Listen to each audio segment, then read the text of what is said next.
아파트는 정적에 휩싸여 있었다. 박민준이 세 번째로 양초에 불을 붙였을 때 촌농은 이미 촛대 옆면을 타고 흘러내려 그가 오늘 오후 직접 다렸던 식탁보 위로 뚝뚝 떨어지고 있었다. 오늘 그의 모든 움직임은 계산된 것이었고 작은 제스처가 위대한 사랑을 구할 수 있다고 믿는 사람의 신중함으로 준비되었다. 결혼 기념일이었다. 시끌벅적한 결혼식도 사치스러운 파티도 없이 그저 그와 최수진 두 사람이 종로구청의 어느 사무적인 공간에서 서류에 서명하며 부부가 되기로 맹세한 지 정확히 5년이 되는 날이었다. 그녀는 소박한 흰색 원피스를 입었고 그는 빌린 양복을 입었지만 웃고 있었다. 사랑이 어떤 장애물도 이겨낼 것이고 함께라면 견고한 무언가를 쌓아 올릴 수 있을 거라 믿었기 때문에 웃었다. 하지만 지금 쌀쌀한 11월의 어느 목요일 밤 10시 30분 민주는 잘 차려진 식탁을 바라보았다.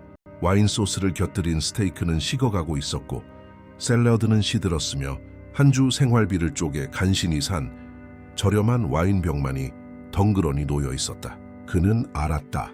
그녀가 오지 않을 것이라는 것을.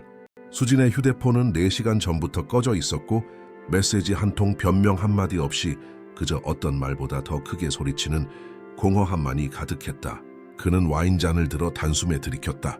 씁쓸한 액체가 목구멍을 타고 내려가며 타는 듯한 느낌을 받았다. 타오르는 것은 와인이 아니었다. 몇 달 동안 그가 애써 외면해왔던 진실이었다. 잦은 지각, 공허한 변명들, 낯선 향수 냄새, 그리고 그가 거실에 들어설 때면 침묵으로 바뀌던 전화기 너머의 웃음소리들. 민주는 세상의 모든 짐을 짊어진 듯한 무게감으로 의자에서 일어섰다. 서울 강북구에 위치한 소박한 아파트 창가로 걸어가자 그의 고통에는 무심한 듯 도시의 불빛들이 깜박이고 있었다. 이 월세를 내기 위해 얼마나 많은 밤을 새워 일했던가. 최고 관리자로 일하는 물류창고까지 가는 버스를 타기 위해 얼마나 많은 새벽 4시에 일어났던가. 얼마나 많은 땀과 피로, 그리고 일요일 가족 모임에서 그녀의 가족들이 경멸 어린 시선으로 그를 쳐다볼 때마다 삼켜야 했던 침묵들. 장모인 김 여사는 늘 자네는 내 딸에게 부족해라고 말없이 말하는 듯한 비웃음을 머금고 있었다. 수지는 한때 부유했던 집안 출신이었다. 지금은 아니었지만 마치 아무도 눈치채지 못하길 바라며 짝퉁 명품을 걸치는 사람처럼 겉모습을 유지하려 애썼다. 그리고 민주는 청소부 어머니와 이미 돌아가신 버스기사 아버지의 아들로 강북구 변두리에서 자랐다. 국립학교를 나왔고 마트에서 일하며 간신히 고등학교를 마쳤다. 그에게는 화려한 성씨도 해외 계좌도 없었다. 그저 성실한 두 손과 약속을 믿는 심장뿐이었다. 하지만 지금 텅 빈 식탁 앞에서 그는 자신이 바보였다는 것을 깨닫기 시작했다. 수지는 말은 안 했지만 늘 분명히 했다. 그는 임시방편이었고 더 나은 무언가가 나타날 때까지의 대용품이었다. 민주는 주먹을 꽉 쥐고 결심했다. 달리는 것보다 기침하는 게 더 많은 낡은 98년식 아반떼의 열쇠를 집어들고 밖으로 나갔다. 그는 그녀가 어디 있는지 알았다. 수지는 몇 주 전 직장인 부동산 회사 동료들과의 비즈니스 저녁 식사에 대해 언급했었다.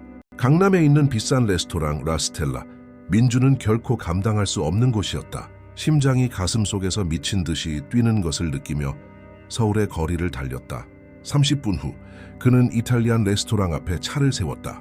노란 불빛, 유니폼을 입은 발레 파킹 직원, 우아한 커플들이 드나들고 있었다. 그가 차에서 내리자 직원이 위아래로 훑어보았다. 민주는 청바지에 구겨진 셔츠 차림으로 그곳의 풍경과 완전히 어울리지 않았다. 하지만 상관없었다. 입구로 걸어갔고 보안요원이 그를 막으려는 순간 그는 보았다. 넓은 유리창 너머로 안쪽 테이블에 앉아있는 수진을. 그녀는 웃고 있었다. 그가 너무나 잘 아는 그 웃음소리를 내며 고개를 뒤로 젖히고 있었다. 하지만 혼자가 아니었다. 그녀 옆에는 감색 정장을 입고 머리를 완벽하게 손질했으며 손목에는 금빛 시계를 찬 한 남자가 있었다. 강타요. 그가 누구인지 알았다. 수진이 몇 번 언급했던 부동산 회사의 파트너이자 건설업계 거물의 아들이었다. 그리고 그들은 동료들과 함께가 아니라 단둘이 로맨틱한 테이블에 앉아 있었다. 그들 사이에는 촛불이 켜져 있었고 그때 민주는 보았다. 태호가 테이블 위로 수진의 손을 잡는 것을, 그녀가 미소 지으며 몸을 기울이는 것을, 그리고 그들의 입맞춤을, 길고 은밀하며 서두르지 않는 마치 세상의 모든 시간을 가진 사람들처럼 죄책감도 무게감도 없이 오직 쾌락만이 존재하는 듯한 키스였다. 민주는 발밑이 무너져 내리는 듯한 느낌을 받았다. 배에서 공기가 빠져나갔고 다리가 후들거렸다. 하지만 그는 시선을 피하지 않았다. 유리창 밖에 서서 자신의 삶이 슬로우 모션으로 무너져 내리는 것을 지켜보았다. 보안 요원이 뭔가 잘못됐다는 것을 눈치챘다. 선생님, 괜찮으십니까? 하지만 민주는 대답하지 않았다. 몸을 돌려 차로 돌아갔다. 차에 타서 문을 닫고 나서야 비로소 그는 고통이 온몸을 덮치도록 내버려 두었다. 손이 저릴 때까지 핸들을 한 번, 두 번, 세 번 내리쳤다. 목구멍이 타는 듯 했지만 소리 없는 비명을 질렀다. 배신감은 눈물이 닿을 수 있는 곳보다 더 깊은 곳을 아프게 하기에 눈은 타는 듯 했지만 눈물은 흐르지 않았다.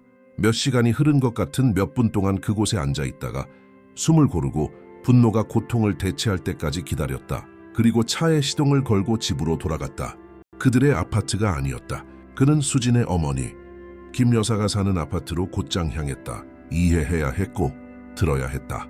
어쩌면 이건 끔찍한 오해일지도 모른다고 생각했다. 4층까지 계단을 올라가 문을 세게 두드렸다. 한 번, 두 번, 세 번. 김 여사가 무늬 있는 가운 차림으로 놀란 눈을 한 채 문을 열었다. 민준간 무슨 일인가? 그는 허락도 없이 안으로 들어섰다. 수진애 씨 어디 있습니까? 김 여사는 천천히 문을 닫았다. 여기 없네. 민주는 코웃음을 쳤다. 어디 있는지 알아요. 강타오랑 레스토랑에서 키스하는 거 봤어요. 오늘 우리 결혼 기념이래요. 그는 김 여사가 충격을 받거나 자세한 것을 묻거나 분노하기를 기대했다. 하지만 아니었다. 김 여사는 한숨을 쉬고 팔짱을 끼며 연민과 짜증이 섞인 눈으로 그를 바라보았다. 민준군 앉게. 그는 앉지 않았다. 선체로 늘 자신을 하찮게 여기던 여자를 마주 보았다. 알고 계셨군요. 그것은 질문이 아니라 확인이었다. 이어지는 침묵과 그녀가 시선을 피하는 모습에서 그는 답을 얻었다. 알고도 저한테 말 안 하셨군요. 김 여사는 턱을 치켜들었다. 민준군, 자네는 좋은 사람이야. 성실하고 정직하지. 하지만 현실적으로 생각해보자고. 자네는 결코 수진이에게 필요한 사람이 아니었어. 걔는 더 나은 대접을 받을 자격이 있어. 항상 누려왔던 삶을 줄 수 있는 사람 말이야. 강태호는 그걸 해줄 수 있지만 자네는 아니야. 그 말들은 칼날처럼 하나씩 날아와 박혔다. 민주는 한 걸음 뒤로 물러섰다. 되어 나은 대접을 받을 자격이 있다고요? 그는 낮은 목소리로 되뇌었다. 저는 제가 할 수 있는 모든 걸 주기 위해 죽어라 이랬어요. 모든 공과금, 월세, 밥값을 제가 냈어요. 수진 씨가 옷이랑 미용실에 돈을 쓰는 동안에요. 그럼 저는 뭘 받을 자격이 있습니까, 장모님? 배신당하고 굴욕당할 자격이요? 그녀는 마치 고집 센 아이에게 당연한 것을 설명하듯 다시 한숨을 쉬었다. 민준군, 결혼은 사랑이 아니라 조건이고 신분이야. 수진이는 자네와 결혼하면서 실수를 한 거야. 우리가 말리려고 했지만 사랑이면 다 된다고 고집을 부렸지. 이제야 정신을 차린 거고. 강태호는 자네가 절대 줄 수 없는 걸 줄 수 있어. 그냥 받아들이고 앞으로 나아가게. 민주는 메스꺼움을 느꼈다. 몸을 돌려 문으로 걸어갔다. 나가기 전 그는 뒤를 돌아보았다. 수진 씨에게 전해주세요. 집에 돌아오면 저는 더 이상 없을 거라고. 김 여사는 눈을 흘겼다. 분별 있게 행동해 민준군. 어디 가서 지내려고? 그는 대답하지 않았다. 무거운 다리를 이끌고 계단을 내려갔다. 한 계단 한 계단이 자신이 얼마나 바보였는지, 얼마나 믿었는지, 보답받지 못할 사랑을 얼마나 했는지를 상기시켰다. 자정이 거의 다 되어 아파트로 돌아왔다. 낡은 배낭을 꺼내 옷 몇 가지를 쑤셔 넣기 시작했다. 그의 것은 별로 없었다. 벽지 색깔부터 세제 브랜드까지 모든 것을 항상 수진이 결정했다. 그는 그 집에서 존재하지만 보이지 않는 유령이었다. 현관문에서 열쇠가 돌아가는 소리가 들렸다. 심장이 빠르게 뛰었다. 수진이 들어왔다. 배낭을 맨 민준을 보고 멈춰섰다. 일찍 왔네. 그는 그 냉소적인 태도를 믿을 수 없었다. 일찍 왔다고? 수진아, 진심이야? 그게 네가 할 말의 전부야. 그녀는 한숨을 쉬고 하이힐을 벗어 소파에 가방을 던졌다. 애정아 민준아. 말하려고 했어. 적당한 때를 기다리고 있었어. 그는 쓴웃음을 지었다. 적당한 때? 그게 언젠데? 우리 결혼 10주년? 20주년? 수지는 팔짱을 꼈다. 드라마 좀 그만 찍어. 우리 사이 안 좋은 거 너도 알았잖아. 그가 한 걸음 다가섰다. 알았어요. 네가 멀게 느껴지고 나를 쳐다보지도 않고 핸드폰만 붙들고 사는 거 알았어. 근데 난 바보같이 생각했지. 그냥 힘든 시기일 뿐이고 우리가 이겨낼 거라고. 그녀는 눈을 흘겼다. 민준아, 너 자신을 봐. 그리고 나를 봐. 우린 안 어울려. 처음부터 그랬어. 나도 노력했어. 정말이야. 근데 더는 못하겠어. 강타오 씨는 날 이해해줘. 나한테 관심을 주고 좋은 곳에 데려가주고 살아있다는 느낌을 준단 말이야. 그럼 나는? 민준이 속삭였다. 나는 너한테 어떤 느낌을 주는데? 그녀는 그를 차갑게 마주 보았다. 네오는 나를 갇혀있다는 느낌이 들게 해, 민준아.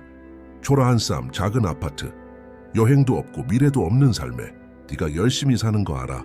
하지만 노력만으로는 카드값을 낼 수도 새 차를 살 수도 내가 마땅히 있어야 할 곳에 나를 데려다 줄 수도 없어.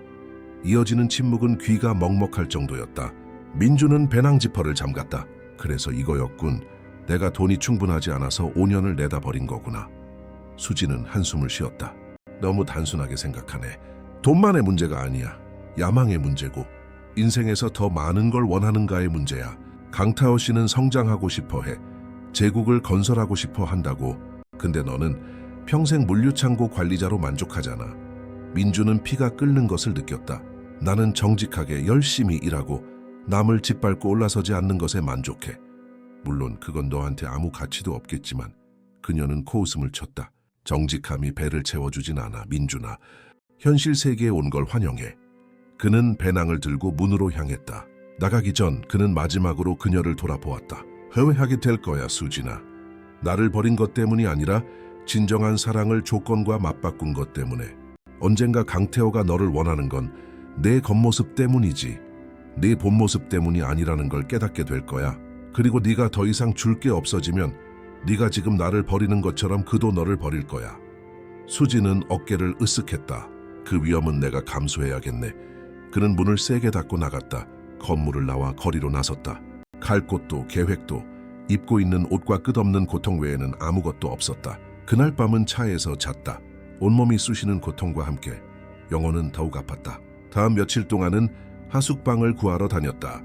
은평구의 어느 고시원에서 얇은 매트리스, 곰팡이 세운 벽, 공동 화장실이 있는 작은 방을 구했다. 그가 감당할 수 있는 건 그게 전부였다.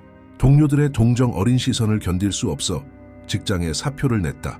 배신 소문은 빠르게 퍼졌다. 대도시 속의 작은 마을처럼 모두가 모든 것을 알고 있었다.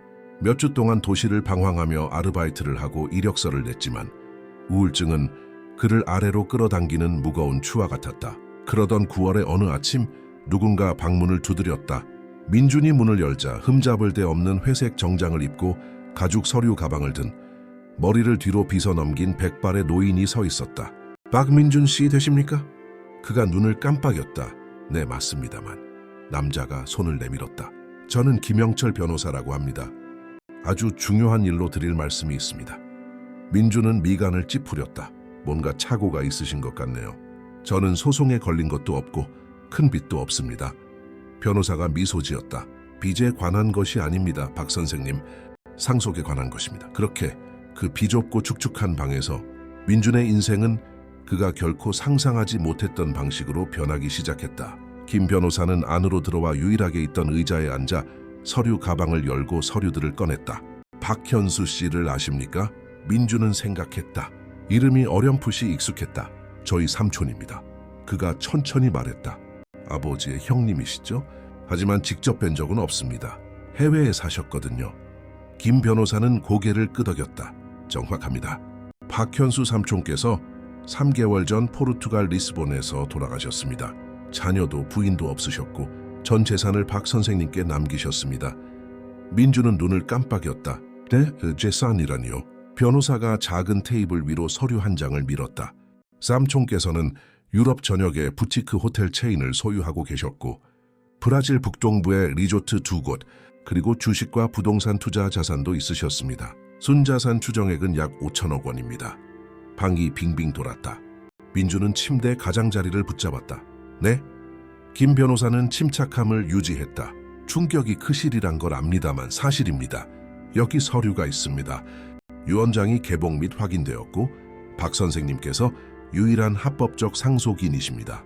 몇 가지 행정 절차와 서명할 서류들이 있지만 90일 내로 모든 재산이 공식적으로 선생님의 명의가 될 것입니다. 민주는 제대로 읽을 수도 없는 서류들을 쳐다보았다. 글자들이 춤을 추었다. 5천억.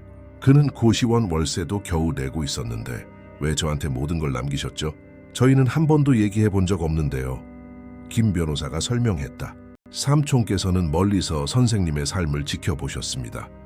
아버님의 부고도 아셨고 어머님께서 겪으신 어려움도 아셨습니다. 여러 번 돕고 싶어 하셨지만 자존심이 강하셨던 아버님께서 항상 거절하셨다고 합니다. 아버님께서 돌아가신 후 현수 삼촌께서는 선생님을 찾아뵐까 생각하셨지만 기다리기로 하셨습니다. 선생님께서 어떤 사람으로 성장하는지 지켜보기로요. 그는 사설 탐정을 고용해 조용히 알아보셨고 선생님의 결혼 생활, 정직한 직장 생활, 그리고 어머님을 끝까지 모신 모습 등을 알게 되셨습니다. 그리고 선생님께서 모든 것을 받을 자격이 있다고 결정하셨습니다. 민주는 눈시울이 뜨거워지는 것을 느꼈다. 저를 지켜보고 계셨다고요? 김 변호사가 고개를 끄덕였다. 그리고 자랑스러워 하셨습니다. 선생님께 편지를 남기셨습니다. 그는 서류 가방에서 누런 봉투를 꺼냈다. 민주는 떨리는 손으로 받아 열었다. 힘 있는 필체, 직설적인 단어들이었다. 민준아, 이 편지를 읽고 있다면 나는 떠났겠구나. 우리는 만난 적 없지만 나는 너를 안다. 네가 어떤 사람으로 성장했는지 보았다. 정직하고 성실하며 충실한 사람, 내가 되려고 노력했지만 종종 실패했던 바로 그 모습이다. 이 돈은 내 것이다. 현명하게 사용하거라. 복수하지도 길을 잃지도 말고 그저 잘 살면서 우리 박씨 가문의 이름을 빛내거라. 내 삼촌 현수가. 민주는 편지를 접어 주머니에 넣었다. 변호사를 바라보았다. 제가 뭘 해야 합니까? 김 변호사가 미소 지었다. 우선 이 예비 서류들에 서명하셔야 합니다. 그 후 인감 증명을 위해 관공서에 가야 하고 그 다음엔 리스본으로 가서 현지 법적 절차를 처리해야 합니다. 모든 것은 제가 처리할 테니 선생님께서는 저를 믿고 지시에 따라주시기만 하면 됩니다. 민주는 여전히 멍한 채로 고개를 끄덕였다. 시간이 얼마나 걸립니까? 모든 절차가 완료되기까지 90일입니다. 하지만 30일 내로 선생님의 당면한 필요를 위해 자금이 예치된 임시 계좌를 사용하실 수 있게 될 겁니다. 민주는 심호흡을 했다. 알겠습니다. 그렇게 하죠. 김 변호사가 일어서며 그의 손을 잡았다. 축하드립니다, 박 선생님. 당신의 인생은 이제 막 바뀌었습니다. 그리고 그 순간 곰팡이와 절망의 냄새가 나는 그 비좁은 방에서 민주는 우주가 그가 감히 상상조차 할 수 없었던 계획을 가지고 있음을 깨달았다. 김 변호사가 작별 인사를 하고 다음 약속을 잡는 동안 민주는 창밖의 잿빛 도시를 바라보며 생각했다. 어쩌면 고통은 필요했던 것일지도 모른다. 바닥을 쳐야만 그 아래에 단단한 땅이 있다는 것을 깨달을 수 있었던 것일지도. 그리고 그 땅 위에서 그는 새롭고 진실하며 온전히 자신만의 것을 지을 수 있을 것이다. 그리고 몇 달 만에 처음으로 그는 미소 지었다. 복수의 미소가 아닌 희망의 미소였다. 왜냐하면 이제 그에게는 다시 시작할 기회가 생겼고 이번에는 온전히 자신의 방식대로 할 것이기 때문이었다.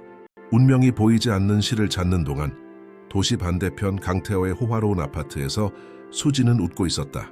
자신이 쓰레기처럼 버린 남자가 그녀가 가장 갈망했지만 이제는 더 이상 가질 수 없는 존재가 되리라는 것을 전혀 알지 못한 채, 그리고 바로 그 지점에서 운명은 이 이야기가 이제 막 시작일 뿐이라고 결정했다. 30일 후 민주는 테헤란로에 있는 김 변호사 사무실의 회의실에 앉아 있었다. 바닥부터 천장까지 이어진 통유리창 너머로 서울이 내려다 보였다. 개미떼 같은 사람들, 자동차, 빌딩들. 그가 태어났고 거의 그를 파괴할 뻔했던 도시였지만 이제는 말 그대로 위에서 내려다보고 있었다. 그는 난생 처음 사 입은 맞춤형 감색 정장에 이탈리아제 구두, 그리고 눈에 띄지 않지만 매우 비싼 스위스 시계를 차고 있었다. 한 달 월급보다 더 비싼 돈을 주고 머리를 손질했다. 하지만 민준을 바꾼 것은 옷이 아니었다. 그의 눈빛, 자세, 그리고 마침내 자신의 삶을 통제할 수 있게 되었다는 확신이었다. 김 변호사가 더 많은 서류를 들고 들어왔다. 박 선생님, 계좌가 활성화되었습니다. 개인 보통 예금 계좌로 50억 원을 이체했습니다. 나머지는 재무팀의 지시에 따라 투자 자산으로 운용 중입니다. 포르투갈의 호텔들은 현지 이사들이 관리하고 있으며 모든 것이 완벽하게 돌아가고 있습니다. 선생님께서는 경영에 직접 참여하실지? 아니면 현재 전문가들을 유지하실지만 결정하시면 됩니다. 민주는 고개를 끄덕였다. 당분간은 모든 것을 그대로 유지하고 싶습니다. 무언가를 바꾸기 전에 사업에 대해 먼저 배워야 합니다. 김 변호사는 미소 지었다. 현명한 결정입니다. 또한 선생님께서 선택하신 아파트 매입도 완료했습니다. 삼성동에 있는 120평짜리 펜트하우스입니다. 등기도 선생님 명의로 되어 있으니 원하실 때 언제든 입주하시면 됩니다. 민주는 심호흡을 했다. 감사합니다, 변호사님. 모든 것에 대해서요. 변호사님은 제게 변호사 이상이셨습니다. 길잡이셨어요. 노신사는 고개를 끄덕였다. 삼촌께서 선생님을 잘 돌봐달라고 부탁하셨습니다. 저는 그 약속을 지킬 뿐입니다. 이제 더 필요하신 것이 있습니까? 민주는 잠시 생각했다. 찾아야 할 사람이 있습니다. 특정 인물입니다. 김 변호사가 펜을 들었다. 누구십니까? 민주는 망설였다. 제 전처의 동생 최지은입니다. 변호사는 눈썹을 치켜떴지만 아무 말도 하지 않았다. 알아보겠습니다. 민주는 사무실을 나와 곧장 새 펜트하우스로 향했다. 안으로 들어서자 그는 텅 빈 거실에 우뚝 섰다. 밝은 색의 원목 바닥은 거대한 창문으로 쏟아져 들어오는 빛을 반사했다. 미니멀한 장식, 베이지색 소파, 8인용 식탁, 최신 가전제품이 갖춰진 아일랜드 식탁, 그리고 서울숲이 내려다 보이는 발코니가 있었다. 이 모든 것이 수진이 항상 원했던 것, 그가 결코 줄 수 없을 거라고 말했던 모든 것이었다. 그리고 이제 그는 그것을 가졌다.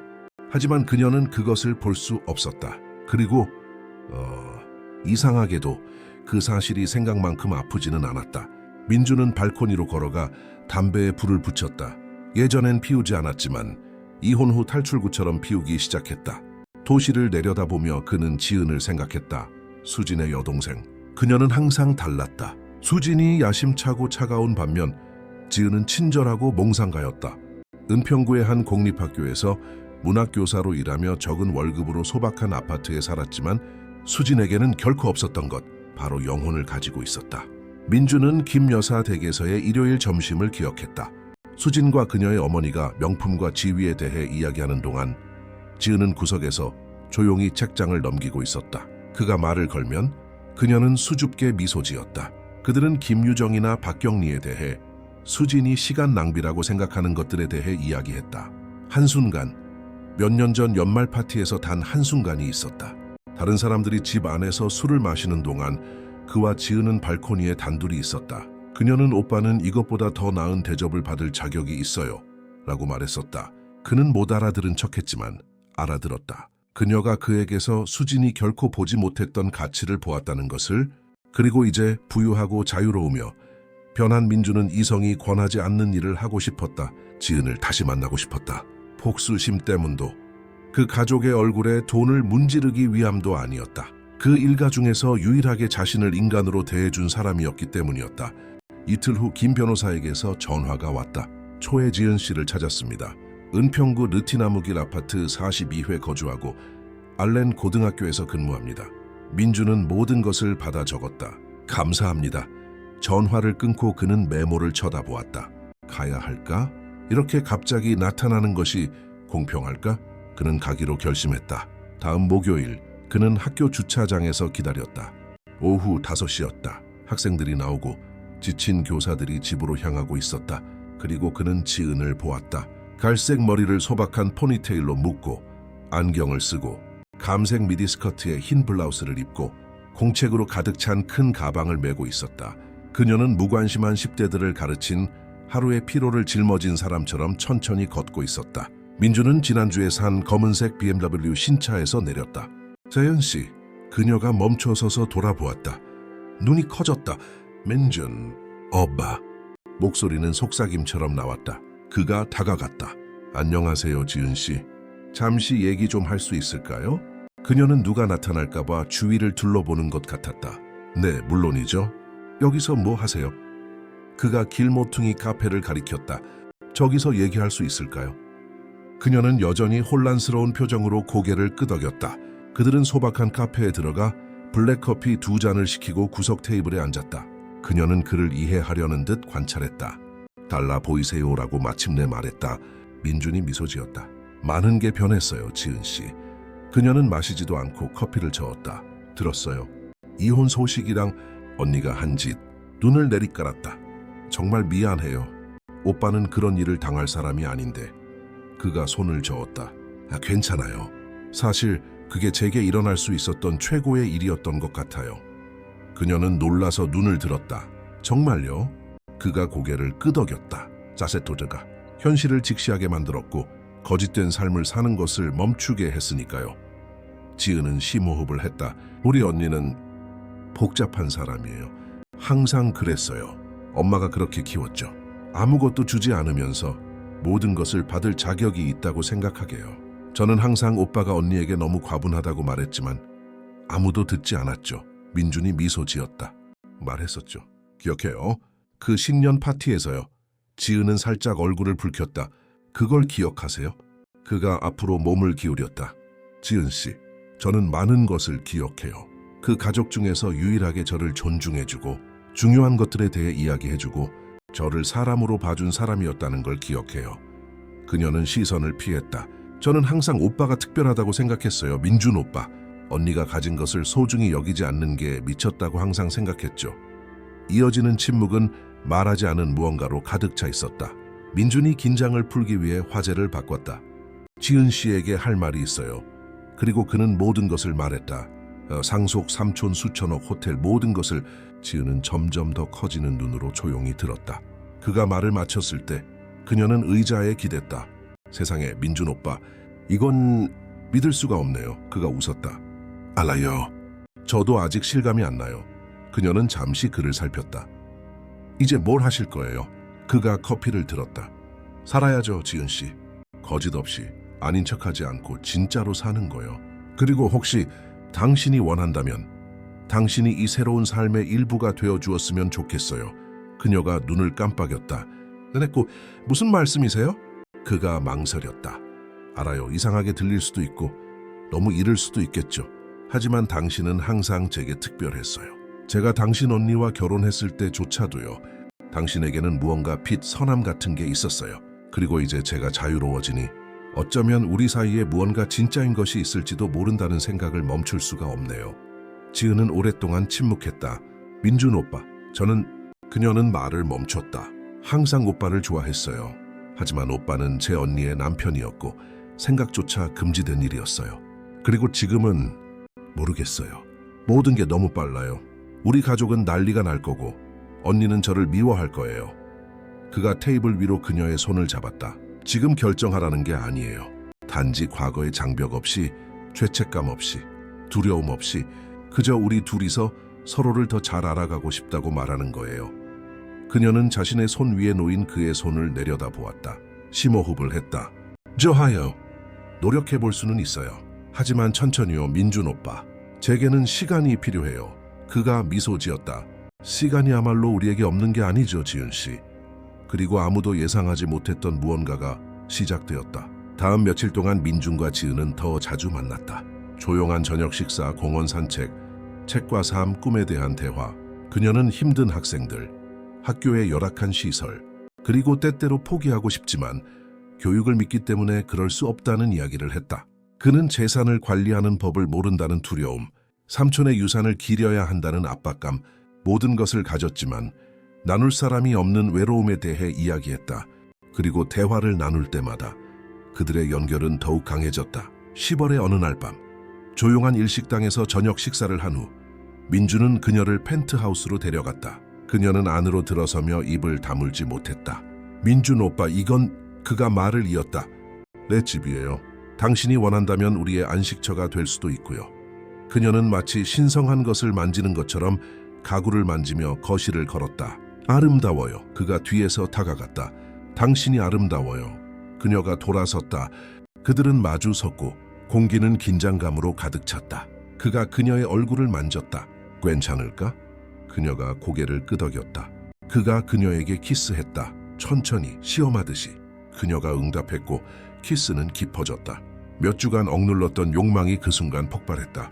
그들이 떨어졌을 때 그녀는 숨이 찼다. 하여간 미친 짓이야. 그녀가 중얼거렸다. 그가 미소 지었다. 내 인생 최고의 관계지. 그리고 그날 밤 모든 것이 무너진 이후 처음으로 민주는 자신이 진짜 견고하며 가치 있는 무언가를 재건하고 있다는 것을 느꼈다. 하지만 모든 이야기에는 양면이 있듯이 도시 반대편, 똑같이 호화롭지만 더 과시적인 장식의 펜트하우스에서 수진과 강태호는 저녁 식사를 하고 있었다. 그녀는 음식을 깨작거렸고 그는 휴대폰으로 이메일을 읽고 있었다. 무슨 일 있어? 그가 쳐다보지도 않고 물었다. 그녀가 한숨을 쉬었다. 동생이 이상해.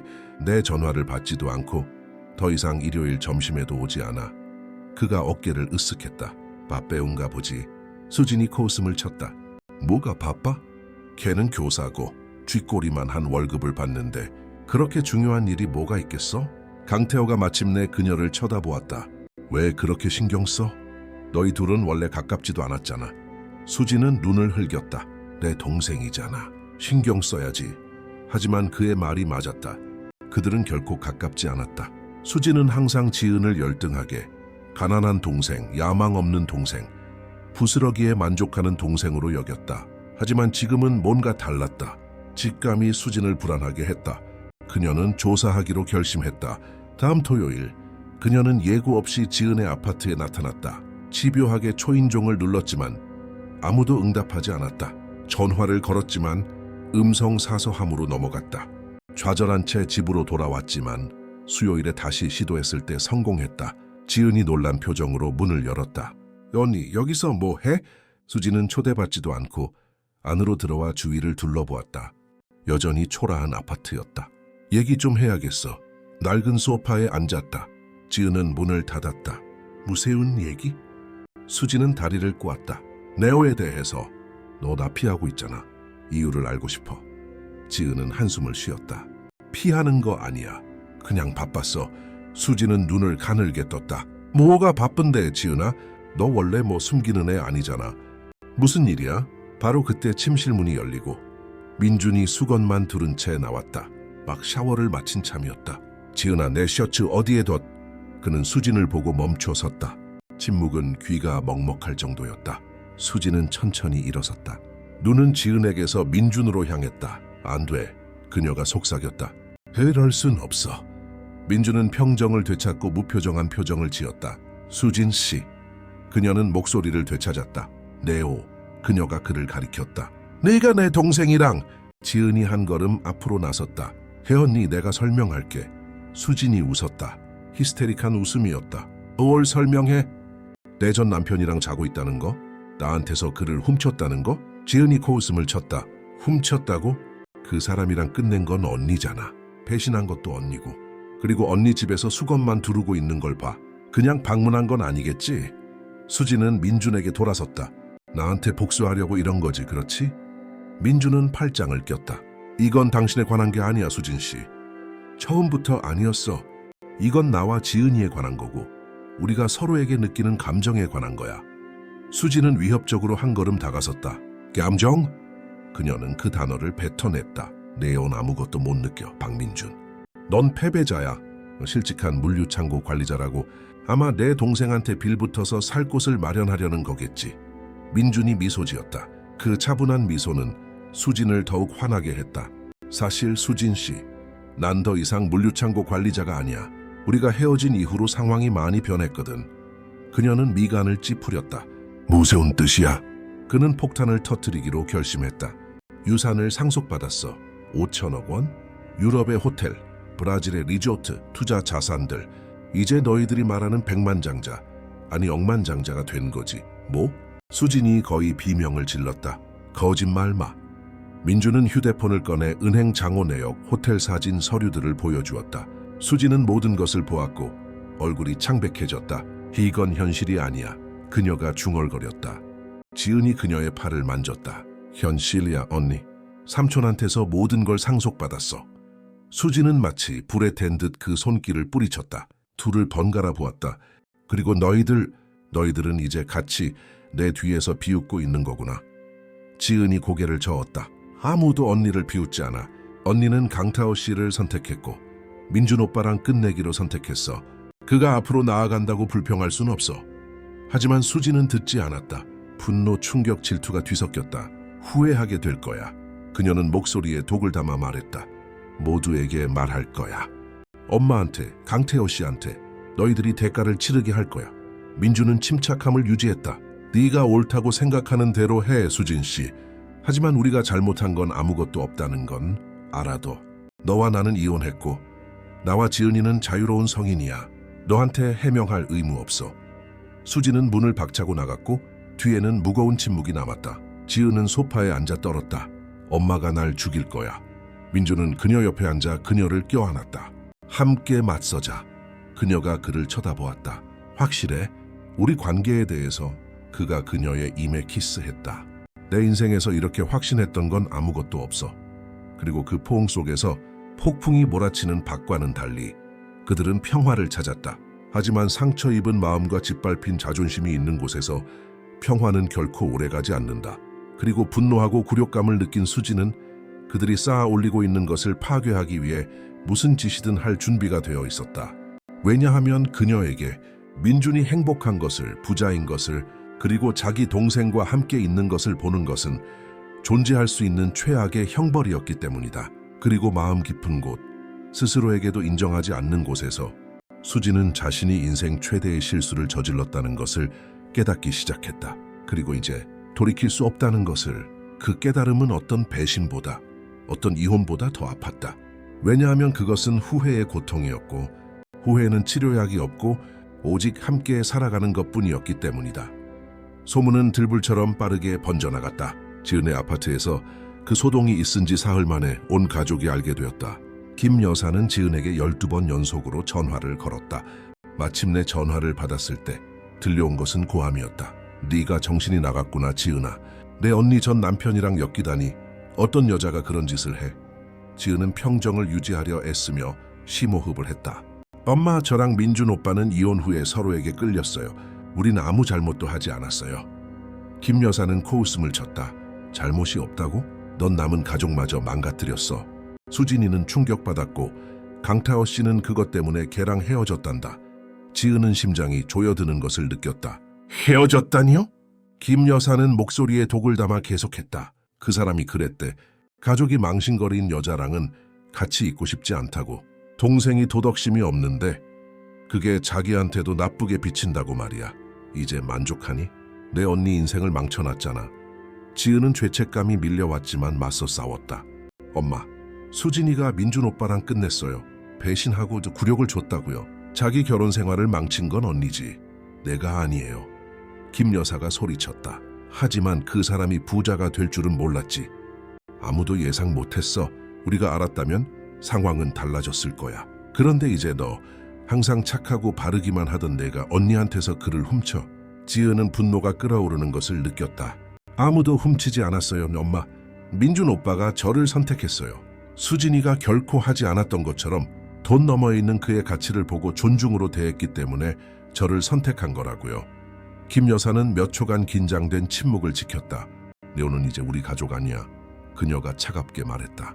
그 사람이랑 있는 동안은 내 딸도 아니야. 다시는 이 집에 발 들여놓을 생각 마. 지은은 고통이 깊숙이 파고드는 것을 느꼈다. 엄마, 그러지 마세요. 전화가 끊겼다. 지은은 떨리는 손으로 전화기를 쳐다보았다. 민준이 거실로 들어오다 창백한 그녀를 보았다. 무서운 일이야? 그녀가 모든 것을 말해주자 그는 그녀를 꽉 껴안았다. 미안해, 지은아. 나 때문에 네가 가족을 잃게 하고 싶진 않았어. 그녀는 그의 가슴에 머리를 기댔다. 그들이 날 잃은 거야, 민준 오빠. 그 반대가 아니라 진짜 가족은 이러지 않아. 편을 가르거나 사랑을 벌하지 않는다고. 그가 그녀의 눈을 보기 위해 몸을 떼었다. 정말 이 관계를 계속하고 싶어. 아직 되돌릴 시간 있어. 만약 그녀는 키스로 그의 말을 막았다. 확신해. 그녀가 단호하게 말했다. 오빠는 나에게 일어난 최고의 일이야. 그들의 압력 때문에 포기하지 않을 거야. 그가 안도의 미소를 지었다. 그럼 제대로 하자. 우리가 진심이라는 걸 보여주자. 그녀가 고개를 갸웃했다. 무서운 뜻이야. 그가 그녀의 손을 잡았다. 나랑 결혼해줘, 지은아. 복수나 도발 때문이 아니라 널 사랑하니까. 너와 함께 인생을 만들고 싶으니까. 제가 보이지 않을 때 나를 봐준 유일한 사람이니까. 지은은 눈에 눈물이 고이는 것을 느꼈다. 민준 오빠 확실해요? 너무 빨라요. 그가 미소 지었다. 알 사람은 아는 법이지. 그리고 난 네가 바로 그 사람이라는 걸 알아. 그러니까 나랑 결혼해 줄래? 그녀는 울며 웃었다. 네, 내 오빠랑 결혼할게요. 그들은 키스했고 그 순간 혼돈과 가족의 거부 속에서 평화를 찾았다. 그들은 큰 결혼식은 하지 않기로 하고 2주 뒤 바로 구청으로 갔다. 증인으로 선 김 변호사와 그들 둘뿐이었다. 지은은 소박한 흰색 원피스를, 그는 감색 정장을 입었다. 소박한 반지를 교환하고 환한 미소로 네라고 답했다. 공무원이 그들을 부부로 선언했을 때 민주는 그녀에게 키스했다.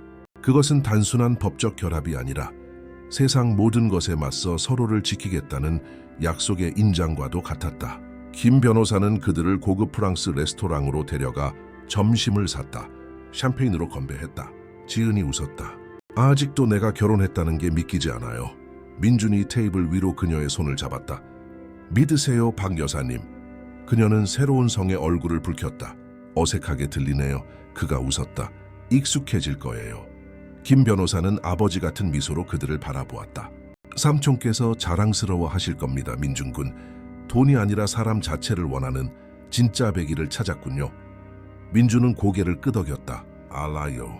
전 정말 운이 좋아요. 지은이 그의 손을 꽉 잡았다.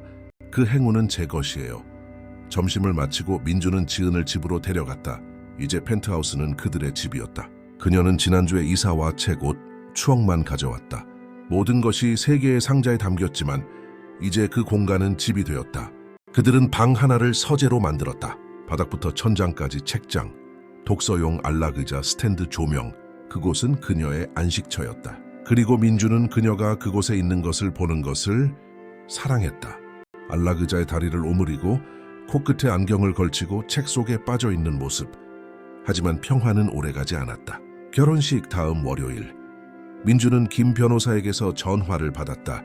긴급히 상의할 일이 있습니다. 그는 30분 만에 사무실에 도착했다. 변호사는 심각한 표정이었다. 무슨 일입니까? 김 변호사가 테이블 위로 소장을 밀었다. 전 부인께서 선생님을 상대로 소송을 제기했습니다. 삼촌께서 돌아가셨을 당시 법적으로 혼인 관계였으므로 이혼이 그 후에 확정되었더라도 유산의 일부가 자기 것이라고 주장하고 있습니다. 민주는 서류를 집어들었다.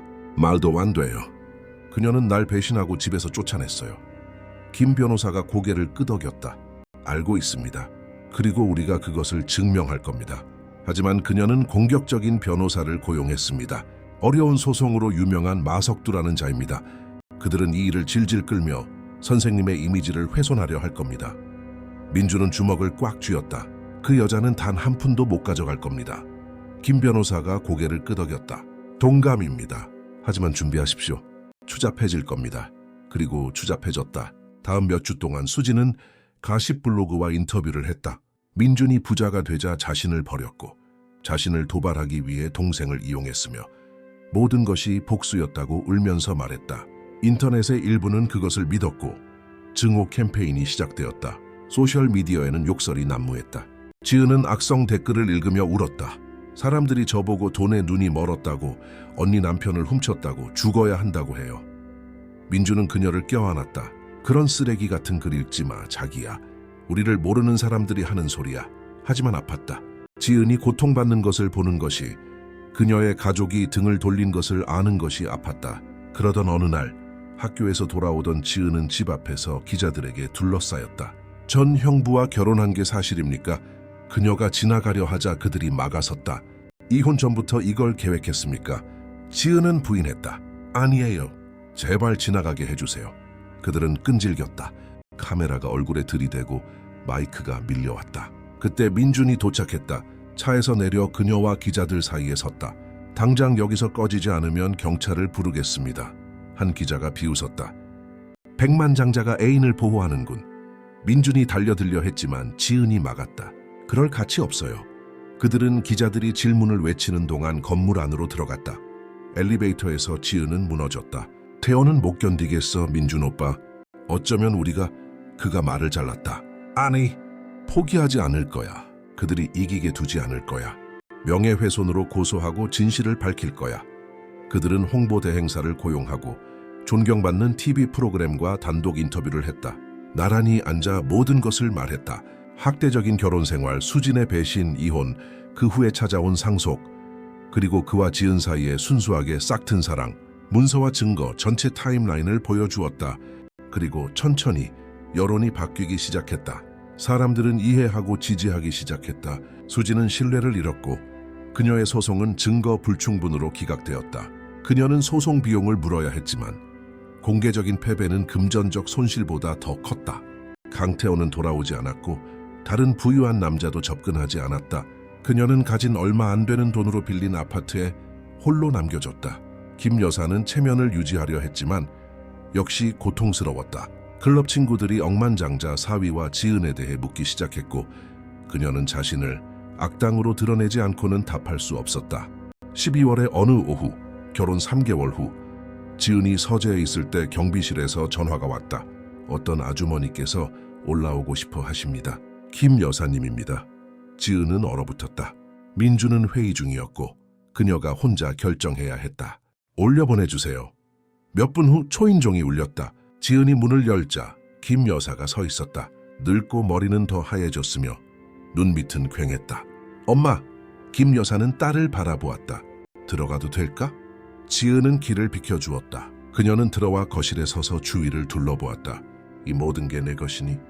지은은 고개를 끄덕였다. 우리 것이에요. 저와 민준 오빠의. 김 여사는 초대받지 않고 앉았다. 내가 온 건... 그녀는 잠시 멈췄다. 내가 실수를 했기 때문이야. 끔찍한 실수를. 지은은 팔짱을 꼈다. 무서운 실수요, 엄마. 저를 거부하고 가족에서 내치고 수진이의 거짓말을 지지한 거요? 김 여사는 눈을 내리깔았다. 그 모든 것. 내가 틀렸어. 민준 군은 좋은 사람이야. 항상 그랬지. 내가 신분, 돈, 겉모습에 눈이 멀어보지 못했을 뿐이야. 그리고 이제 난 두 딸을 모두 잃었지. 수진이는 더 이상 나와 말도 안 해. 강태호 씨를 잃은 게 내 탓이라고 하더구나. 그리고 넌 나를 미워할 권리가 충분해. 지은은 맞은편 안락 의자에 앉았다. 엄마를 미워하지 않아요. 그냥 실망했을 뿐이에요. 엄마는 잘못된 가치를 인격 대신 겉모습을 선택했어요. 김 여사는 눈물을 닦았다. 알아. 그리고 비싼 대가를 치르고 있지. 용서를 구하러 왔어. 다시 받아달라고 기대하진 않아. 그냥 내가 후회하고 있다는 걸 알아줬으면 해서. 지은은 오랫동안 침묵했다. 용서할 수는 있어요, 엄마. 누자이세 엄마. 하지만 있는 데는 시간이 걸릴 거예요. 엄마는 저와 민준 오빠에게 상처를 줬고 우리 관계가 예전 같을 수 있을지는 모르겠어요. 김 여사가 고개를 끄덕였다. 아이해한다. 그냥 한 번의 기회. 네가 선택한 남자를 더 잘할 기회. 무너진 다리를 다시 세울 기회를 달라는 거야. 지은이 생각에 잠겨 있을 때 민준이 도착했다. 들어오다가 김 여사를 보고 멈춰 섰다. 그녀가 일어섰다. 민준 군, 내가 사과하러 왔네. 자네와 내 딸에게. 내가 부당했고 잔인했으며 편견에 가득 차 있었어. 자네는 항상 좋은 사람이었는데 내가 알아보지 못했네. 그가 지은을 쳐다보자 그녀는 가볍게 고개를 끄덕였다. 그가 한숨을 쉬었다. 장모님께서 하신 일은 상처가 됐습니다. 하지만 지은이가 기회를 주려 한다면 저도 그렇게 하겠습니다. 하지만 천천히 조금씩 해야 합니다. 신뢰는 말이 아니라 행동으로만 다시 쌓을 수 있습니다. 그녀가 고개를 끄덕였다. 그 조건 받아들이겠네. 내가 변했다는 걸 증명하겠어. 그녀는 잠시 후 떠났고 부부만 남았다. 지은이 민준에게 기댔다. 정말 변했을까요? 그가 그녀의 머리에 키스했다. 모르겠어, 자기야. 하지만 누구나 구원의 기회는 받을 자격이 있어. 지켜보자. 그렇게 천천히 상처가 아물기 시작했다. 김 여사는 일주일에 한 번씩 그들을 방문하기 시작했다. 처음에는 긴장하고 형식적이었지만 시간이 지나면서 편안해졌다. 민준의 농담에 웃기 시작했고 지은이 만든 음식을 칭찬했으며 그의 사업에 대해 진심 어린 관심을 보였다. 반면 수지는 점점 더 깊은 수렁에 빠졌다. 스캔들 이후 부동산 회사에서 해고당했고 자신의 사업을 시작하려 했지만 자본도 평판도 없어 6개월 만에 파산했다. 더 작은 아파트로 그리고 더 작은 곳으로 이사하다가 결국 엄마 집 10대 시절부터 변하지 않은 작은 독신자 방으로 돌아갔다. 그리고 그곳 낡은 포스터와 깨진 꿈에 둘러싸여 수지는 마침내 진실을 마주했다. 그녀가 모든 것을 파괴했다. 환상을 쫓아 진짜 결혼 생활을 파괴했고 자존심 때문에 동생과의 관계를 파괴했으며 탐욕 때문에 자신의 삶을 파괴했다. 그리고 이제 행복한 지은 번창하는 민준, 그들이 아름다운 무언가를 만들어가는 것을 보며 고통은 견딜 수 없었다. 1월의 어느 날 밤, 술에 취해 절망에 빠진 수진은 민준에게 전화를 걸었다. 새벽 2시였다. 그가 졸린 목소리로 받았다. 여보세요? 민준아. 그녀의 목소리는 흐느낌에 젖어 있었다. 나야. 그가 침대에 앉자 옆에 있던 지은도 잠이 깼다. 수진 씨, 무슨 일이에요? 그녀가 흐느꼈다. 그냥 말하고 싶었어. 내가 후회한다고. 모든 걸 후회해. 넌 내가 필요했던 전부였는데 내가 내던져 버렸어. 내가 바보였고 이기적이었고. 그가 말을 잘랐다. 수진 씨 취했군요. 가서 자요. 그녀가 고집을 부렸다. 아직도 내 올 사랑해, 민준아. 항상 사랑했어. 그냥 표현을 못했을 뿐이야. 그가 한숨을 쉬었다. 아니, 수진 씨, 넌 날 사랑한 적 없어. 넌 널 섬기고 부양하고 아무것도 요구하지 않으면서 널 숭배하는 누군가를 갖는다는 아이디어를 사랑했을 뿐이야. 하지만 진짜 사랑은 그런 게 아니야. 사랑은 동반자 관계고 존중이며 상대를 있는 그대로 봐주는 거야. 그리고 넌 날 본 적이 없어. 그녀는 더 크게 울었다. 이제는 보여. 너무 늦었지만. 그가 동의했다. 너무 늦었어, 수진 씨. 난 지은이를 사랑해. 진심으로 사랑한다고. 네가 무슨 말을 해도 변하지 않아. 앞으로 나아가. 상담을 받든 내 삶을 재건하든 해. 하지만 날 내버려둬. 전화를 끊었다. 지은이 그의 손을 잡았다. 괜찮아. 그가 고개를 끄덕였다. 괜찮아. 그녀는 더 이상 날 아프게 할 수 없어. 그럴 힘을 잃었으니까. 지은이 미소 지었다. 사랑해. 그가 그녀를 끌어당겨 키스했다. 내가 더 사랑해. 그리고 그 조용한 새벽, 도시 반대편에서 수진이 홀로 울고 있는 동안 민준과 지은은 그들이 희귀하고 소중하며 모든 전투와 심판, 상실을 감수할 가치가 있는 무언가를 찾았다는 확신을 다시 한번 봉인했다. 왜냐하면 결국 올바른 사람을 찾았을 때 다른 어떤 것도 중요하지 않기 때문이다. 그리고 그들은 혼돈 속에서, 고통 속에서, 폭풍 속에서 서로를 찾았다. 그리고 바로 그것이 그들의 사랑을 깨뜨릴 수 없게 만들었다. 첫날부터 시험받았고 굳건히 버텼기 때문이다. 그리고 이제 다리가 재건되고 김 여사가 용서를 구하고 수진이 마침내 패배를 받아들이면서 미래는 가능성으로 가득 찬 채 그들 앞에 펼쳐졌다. 그리고 민주는 그 불안한 전화 통화 후 옆에서 잠든 지은을 바라보며 조용히 감사했다. 결코 만나지 못했던 삼촌에게, 자신을 빚어낸 고통에게, 심지어 자신을 자유롭게 해준 배신에게도 감사했다. 왜냐하면 모든 것, 절대적으로 모든 것이 그를 여기까지, 이 침대로, 이 여자에게로 마침내 의미를 갖게 된 이 삶으로 이끌었기 때문이다. 그리고 몇 달 전 그 레스토랑에서 배신을 목격한 이후 처음으로 민주는 평화롭게 잠들었다. 완전하고 진정한 평화.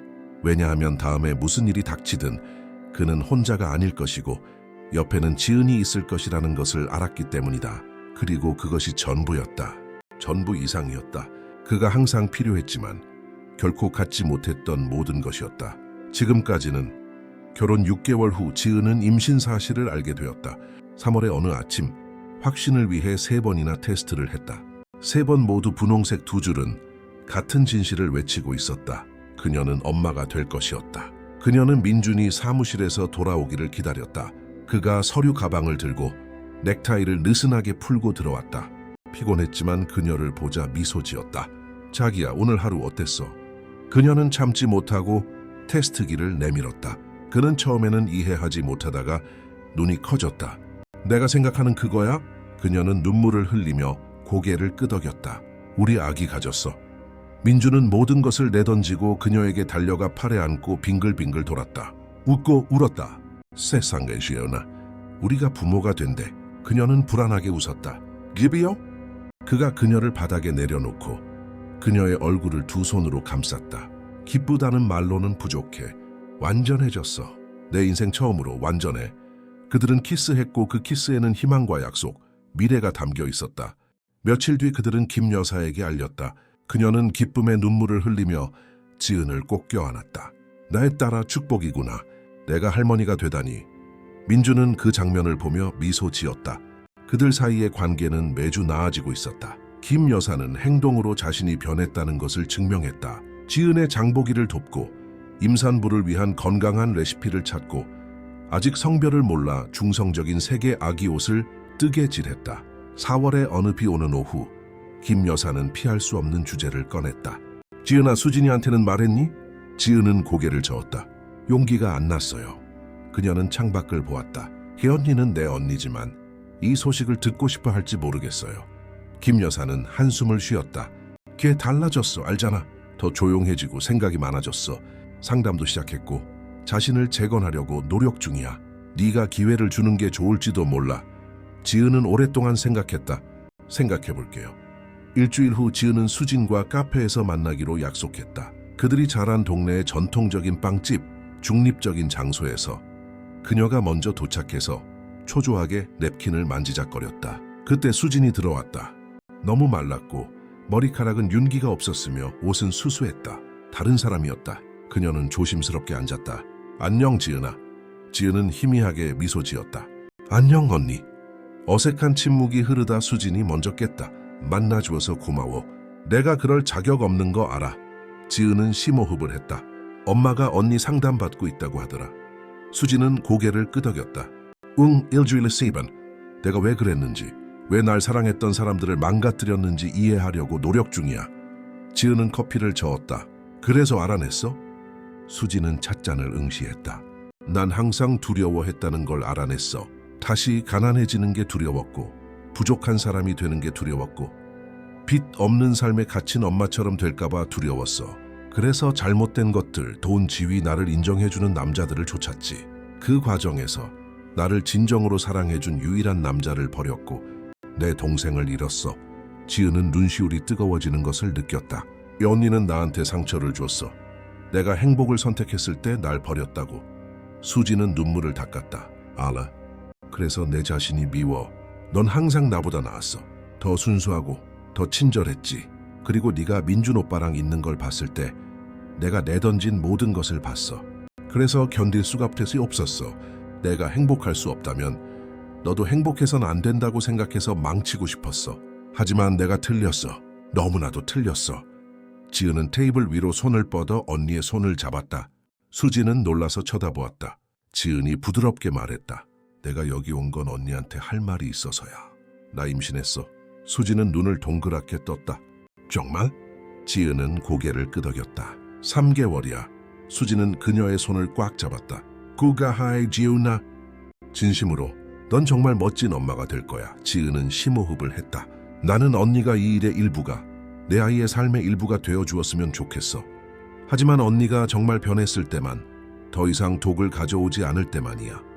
수지는 미친 듯이 고개를 저었다. 안 그럴게. 맹세해. 더 나은 사람이 되고 싶어. 내 동생을 되찾고 싶고 내 조카를 만나고 싶어. 제발 이 기회를 줘. 지은은 그녀의 얼굴을 살폈다. 예전에는 계산만 가득했던 곳에서 진심을 보았다. 요하, 천천히 조금씩 다시 쌓아가자. 수지는 작지만 진심 어린 미소를 지었다. 고마워, 지은아. 다시는 실망시키지 않을게. 카페를 나오며 지은은 어깨에 무거운 짐이 사라지는 것을 느꼈다. 그날 밤 민준에게 이야기했다. 그는 듣고 나서 말했다. 내가 그녀가 변했다고 생각한다면 난 널 믿어. 하지만 지켜볼 거야. 조금이라도 삐끗하면 우리 삶에서 내보낼 거야. 지은은 동의했다. 그게 공평해요. 그렇게 천천히 가족은 다시 맞춰지고 있었다. 완벽하진 않았고 상처는 여전히 아팠지만 현실이었다. 몇 달이 지나고 지은의 배는 불러왔다. 아들이라는 것을 알게 되었고 모든 것을 바꾼 삼촌을 기리기 위해 함께 현우라는 이름을 선택했다. 민주는 강박적인 애정으로 아기 방을 준비했다. 벽을 하늘색으로 칠하고 원목 아기 침대를 조립하고 어린이 책으로 책장을 채웠다. 지은은 그의 헌신적인 모습을 보며 웃었다. 당신 아들 버릇 나빠지겠어요. 민주는 그녀의 배에 키스했다. 내가 갖지 못했던 모든 것을 줄 거야. 하지만 무엇보다도 존재감, 사랑, 시간, 돈으로 살 수 없는 것들을 줄 거야. 그녀는 감동하여 미소 지었다. 당신은 멋진 아빠가 될 거예요. 8월의 어느 추운 새벽, 지은은 진통을 느꼈다. 민준을 깨웠다. 때가 됐어. 그는 침대에서 벌떡 일어나 몇 주 전부터 준비해둔 가방을 들고 그녀를 병원으로 데려갔다. 가는 길에 김 여사에게 전화하자 그녀는 금방 도착하겠다고 했고 같이 가겠다고 한 수진과 함께 도착했다. 대기실에서 민주는 초조하게 서성였다. 김 여사는 수진의 손을 잡고 있었고 둘은 말없이 앉아 있었다. 그때 간호사가 불렀다. 박민준 씨, 들어오세요. 산모께서 찾으십니다. 그는 달려 들어갔다. 지은은 침대에 땀에 젖어 창백했지만 미소 짓고 있었다. 그의 손을 잡았다. 같이 있어주오. 그가 그녀의 임에 키스했다. 세상이 끝나도 여기서 안 나가. 다음 몇 시간은 격렬했다. 강한 진통, 조절된 호흡, 드나드는 의사들, 그리고 맑은 토요일 아침 7시 23분 현우가 태어났다. 힘차게 울었고 건강했으며 완벽했다. 아기를 지은의 품에 안겨주자 그녀는 그 작은 생명체를 보고 눈물을 터뜨렸다. 우리 아들 민준 오빠, 우리 아들 좀 봐요. 민준도 함께 울며 조심스럽게 아기의 머리를 만졌다. 완벽해 자기야. 당신을 똑 닮았어. 그녀는 울며 웃었다. 눈은 당신을 닮았어요. 그 후 김 여사와 수진이 들어왔다. 두 사람 모두 감격했다. 김 여사는 경건하게 손자를 안았다. 환영한다, 현우야. 넌 정말 많은 사랑을 받을 거야. 수진은 뒤쪽에 서 있었다. 지은이 눈치챘다. 이언이 아나볼라이. 수진은 망설였다. 내가 그래도 돼. 아린다이스도. 지은은 고개를 끄덕였다. 김 여사가 아기를 그녀에게 건넸다. 수진은 조심스럽게 안고 그 작은 얼굴을 들여다보았다. 그리고 그녀 안에 무언가가 완전히 부서졌다. 모든 씁쓸함, 질투, 모든 것이 그 순수함 앞에서 녹아내렸다. 미안해. 그녀가 지은에게 말했다. 모든 게 미안해. 이 아이가 너희 반만큼만 자란다면 정말 멋진 남자가 될 거야. 민준이 다가왔다. 고마워요, 수진 씨.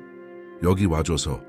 그녀는 자신이 경멸하고 굴욕을 주고 잃어버렸던 남자를 바라보았다. 고마운 게요, 나죠, 민준 오빠. 나를 가족으로 포기하지 않고 이 기회를 줘서요. 그가 고개를 끄덕였다. 누구나 다시 시작할 자격이 있어요. 당신도 포함해서. 다음 몇 달 동안 삶은 좋은 일상에 안착했다. 현우는 빠르고 건강하며 밝게 자랐다. 지은은 아들과 함께하기 위해 학교에 휴직계를 냈고 민주는 소중한 순간들을 놓치지 않기 위해 가능한 한 재택근무를 했다. 김 여사는 매일 와서 도왔고 수지는 주말마다 방문하여 소박한 선물을 가져오고 진심 어린 도움을 주었다. 그리고 그녀 안에 무언가는 정말 변해 있었다. 더 이상 야심차고 차가운 여자가 아니었다. 더 인간적이고 더 현실적인 사람이었다. 다른 작은 부동산 회사의 중개인으로 취직했다. 월급은 적었지만 정직했다. 작지만 깔끔한 아파트를 얻어 자신의 힘으로 삶을 재건하기 시작했다. 11월의 어느 오후 현우가 자는 동안 펜트하우스 발코니에 앉아있던 수진이 지은에게 말했다. 내가 뭘 배웠는지 알아?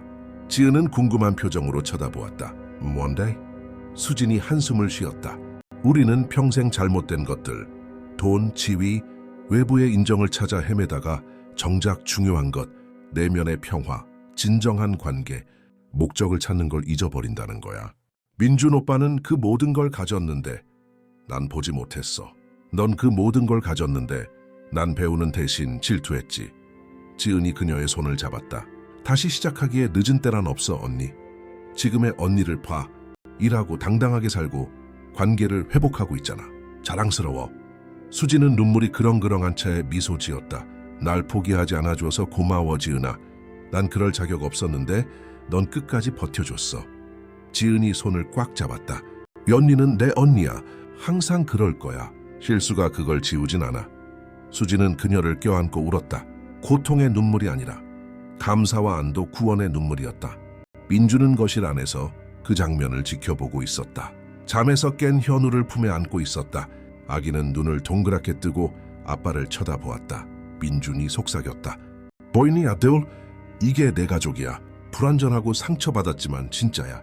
그리고 넌 실수는 사랑으로 고칠 수 있고 자존심은 겸손으로 치유할 수 있으며 진정한 후회가 있다면 용서받지 못할 배신은 없다는 걸 배우면서 잘할 거야. 현우가 잇몸을 드러내며 미소 지었다. 민준이 웃었다. 다 알아들었구나, 똑똑이는. 바로 그때 김 변호사에게서 전화가 왔다. 민준이 받았다. 변호사님, 잘 지내시죠? 또 변호사의 목소리는 피곤했지만 행복했다.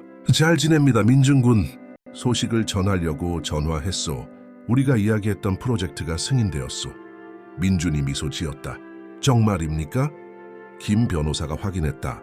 그렇소. 시청에서 학교 건설을 승인했으니 다음 달부터 공사를 시작할 수 있어. 민주는 몇 달 전 재산의 일부를 사회적 명분에 투자하기로 결정했었다. 첫 번째는 지은이 가르쳤던 동네인 강북구에 전일제 공립학교를 짓는 것이었다. 현대적인 시설, 도서관, 체육관, 실험실 등 그 지역 아이들이 마땅히 누려야 했지만 결코 갖지 못했던 모든 것, 그리고 지은은 교육감으로 부임할 것이었다. 그녀는 그것을 꿈꿔왔다. 단지 수업을 하는 것이 아니라 제대로 작동하는 시스템을 만들어 진정한 교육을 바꾸는 것. 가능하게 해주셔서 감사합니다, 변호사님. 변호사가 웃었다. 콩은 민준 군에게 있어. 그 돈을 사치에만 쓸 수도 있었을 텐데 변화를 만들기로 선택했으니 삼촌께서 매우 자랑스러워 하실 거요. 전화를 끊고 민준은 발코니로 돌아왔다. 자기야, 학교 승인 났대. 지은이 기쁨에 소리쳤다. 정말? 그가 고개를 끄덕였다. 다음 달에 시작해. 그녀는 펄쩍 뛰며 그와 현우를 함께 껴안았다. 우리 해낼 수 있어요, 민준 오빠. 우리 인생을 바꿀 거예요. 그가 그녀의 이마에 키스했다. 이미 바꾸고 있어, 자기야. 우리의 삶, 내 가족의 삶, 그리고 이제 수백 명의 아이들의 삶까지. 이게 유산이고 이게 중요한 거야. 다음 몇 달 동안 공사는 빠르게 진행되었다. 민주는 매주 공사 현장을 방문해 엔지니어, 인부들과 대화하고 그들의 이야기를 들었으며 지역 주민들을 고용해 일자리를 창출했다. 지역 사회는 단지 돈을 기부하는 것이 아니라 진심으로 관여하는 그 가족에게 마음을 열기 시작했다. 지은은 교사들을 면접하고 혁신적인 교육 과정을 만들고 열정으로 모든 세부 사항을 계획했다. 그리고 다음 해 4월 학교가 개교했다. 소박한 기념식, 지역 아이들이 애국가를 부르고 부모들은 감동의 눈물을 흘렸다. 지역 관계자들도 참석했다. 민주는 연설에서 결코 만나지 못했지만 모든 것을 바꾼 삼촌에게, 길을 보여준 지은에게, 그리고 자신을 그 자리에 있게 한 고통에게까지 감사했다. 왜냐하면 그것 없이는 자신이 무엇을 할 수 있는지 결코 알지 못했을 것이기 때문이다. 강당 뒤편에서 김 여사와 수진이 지켜보고 있었다. 김 여사가 속삭였다. 서라시 동생과 그이가 뭘 이뤄냈는지 봐. 수진은 눈에 자부심을 담아 고개를 끄덕였다. 그들은 정말 대단해, 엄마. 내가 그걸 거의 망칠 뻔했다니. 김 여사는 그녀의 손을 꽉 잡았다. 하지만 망치지 않았지. 그들은 살아남았고 우리는 배웠어. 수진은 동의했다. 성씨보다 인격이, 돈보다 사랑이, 완벽함이 아니라 용서로 가족을 만든다는 걸 배웠지. 기념식이 끝난 후 지역 주민들이 민준과 지은에게 다가와 감사 인사를 전하며 그 학교가 아이들의 미래를 어떻게 바꿀 것인지 외부인이 진심으로 관심을 가져준 것이 처음이라고 말했다. 나이 든 할머니 한 분이 민준의 손을 잡았다. 하느님께서 축복하실 겁니다. 총각, 우리에게 희망을 돌려주셨어요. 그가 할머니의 손을 다정하게 잡았다. 희망은 항상 여기 있었어요, 할머니. 저는 단지 그 희망이 자랄 공간을 짓는 걸 도왔을 뿐이에요. 그들은 지쳤지만 성취감에 가득 차 집으로 돌아왔다. 현우는 카시트에서 잠들어 있었고 지은은 차 안에서 민준의 어깨에 머리를 기댔다. 피곤해? 그가 물었다. 괜찮아, 자기야. 그녀가 미소 지었다. 완벽해. 오늘이 내 인생 최고의 날이었어. 그가 그녀의 머리에 키스했다. 앞으로 많을 날들 중 첫날일 뿐이야, 자기야. 미래가 우리에게 뭘 준비했는지 우린 아직 모르잖아. 그리고 미래는 그들이 상상했던 것 이상을 준비하고 있었다. 학교는 모델이 되었고 다른 도시에서도 이를 모방하고 싶어 했다. 민주는 그 방법론을 전파하기 위해 재단을 설립했고 지은은 간견을 다니며 교육자들에게 영감을 주었다. 현우는 사랑과 목적, 그리고 선함이 어떻게 세상을 바꾸는지에 대한 실제 사례에 둘러싸여 자랐다. 3살이 되자 부모님이 만든 학교에 다니며 인부, 청소부, 운전기사의 자녀들과 구별 없이, 편견 없이 그저 아이답게 놀았다. 그리고 민주는 아들이 가난한 친구와 간식을 나누는 것을 보며 가슴 벅찬 감동을 느꼈다. 왜냐하면 자신이 악순환을 끊고 공감의 씨앗을 심고 있으며 현우는 결코 예전의 수진처럼 사람을 돈이 아닌 인격으로 판단하게 될 것이라는 것을 알았기 때문이다. 어느 일요일 오후 온 가족이 펜트하우스에 모였다. 김 여사, 수진, 지은, 민준 그리고 현우. 함께 점심을 먹고 옛날 이야기에 웃고 원한 없이 그저 있었던 일에 대한 수용과 지금의 모습에 대한 감사함으로 추억을 회상했다. 식사가 끝날 무렵 민주는 주스 잔을 들었다. 지은이 둘째 딸을 임신했기 때문이었다. 건배를 제안하고 싶습니다. 가족을 위하여. 광고에 나오는 완벽한 가족이 아니라 실수하고 상처 주지만 또한 사과하고 용서하며 다시 시작하는 진짜 가족을 위하여, 우리 모두를 위하여, 그리고 우리를 다시 서로에게로 이끌어준 사랑을 위하여. 모두가 건배했다. 현우도 작은 주스컵으로 함께했다. 그리고 그 순간 사랑하는 사람들, 그를 상처 줬지만 변한 사람들, 항상 곁에 있어준 사람들에게 둘러싸여 민주는 마침내 삼촌이 편지에서 말하고자 했던 의미를 이해했다. 가문의 이름을 빛내는 것은 돈에 관한 것이 아니라 정직함, 넘어진 후 일어서는 것, 고통을 목적으로 바꾸는 것, 잊지 않되 상대를 실수 속에 가두지 않고 용서하는 것에 관한 것이었다. 벽이 있던 곳에 다리를 놓고 잔해가 있던 곳에 정원을 가꾸는 것, 불완전함에도 불구하고가 아니라 그것을 통해 사랑하는 것이었다. 왜냐하면 진짜 사랑은 동화 속의 사랑이 아니라 허리케인을 견디고도 여전히 머물기로, 재건하기로, 내일이 어제보다 나을 수 있다고 믿기로 선택하는 것이기 때문이다. 그리고 그날 밤 민준이 지은 옆에 누워 헬레나라고 부를 딸이 자라고 있는 배 위로 손을 맞잡았을 때 그는 눈을 감고 감사했다. 자신을 배신당한 것에 감사했다. 배신이 그를 자유롭게 했기 때문이다. 고통받았던 것에 감사했다. 고통이 그를 빚어냈기 때문이다. 모든 것을 잃었던 것에 감사했다. 공허함 속에서 자신을 찾았기 때문이다. 그리고 무엇보다도 보이지 않을 때 자신을 봐주고, 가난할 때 사랑해주고, 모두가 의심할 때 곁에 있어준 여자 지은을 만난 것에 감사했다. 그녀는 진정한 사랑이 은행 계좌에 감동하는 것이 아니라 영혼 본질 진실에 감동한다는 살아있는 증거였다. 잠이 들면서 그는 미래를 꿈꿨다. 현우와 헬레나가 강하고 친절하게 자라고 학교가 확장되어 더 많은 삶에 영향을 미치고, 수진이 마침내 자신과 평화를 찾고, 김 여사가 손주들에게 둘러싸여 늙어가고, 지은이 항상 가졌지만 감히 바라지 못했던 모든 꿈을 이루는 꿈, 그리고 그 꿈 속에서 깨어나기 직전에 그는 현수 삼촌을 보았다. 본 적은 없지만 알아볼 수 있었다. 노인은 미소 지으며 손을 흔들고 속삭였다. 우리 이름을 빛내줘서 고맙다. 박 씨는 포기하지도, 자신을 팔지도, 길을 잃지도 않는다는 걸 증명해줘서 고맙다. 잘했다, 조카야. 아주 잘했어. 민주는 눈물을 흘리며 잠에서 깼다. 방은 아직 어두웠고 지은은 옆에서 부드럽게 숨쉬며 자고 있었다. 그는 그녀의 얼굴을 부드럽게 만지며 속삭였다. 사랑해. 그녀가 잠결에 중얼거렸다. 나도. 그리고 그는 알았다. 온몸의 세포 하나하나로 알았다. 그가 세상에서 자신의 자리를 찾았다는 것을. 그것은 대저택도, 고급 호텔도, 상류층 파티도 아니었다. 바로 여기 이 침대에서 이 여자 옆에서 불완전하지만 진짜인 가족을 만들고, 돈이 아닌 감동시킨 삶, 세워진 다리, 치유된 마음으로 측정되는 유산을 만드는 것이었다. 그리고 그것은 어떤 유산보다도 더 가치 있었다. 금전적 유산은 사라지지만 인격의 유산은 세대를 거쳐 이어지기 때문이다.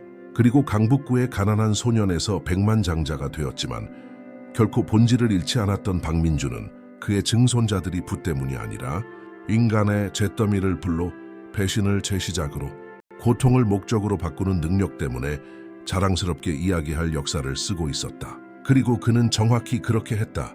혼자가 아니라 진정으로 중요한 사람과 함께. 그리고 그날 아침 하늘을 금빛과 주황색으로 물들이며 그의 추락과 부상을 목격한 도시를 비추는 해가 떴을 때 민주는 일어나 창가로 가서 아래의 서울을 내려다보며 미소 지었다.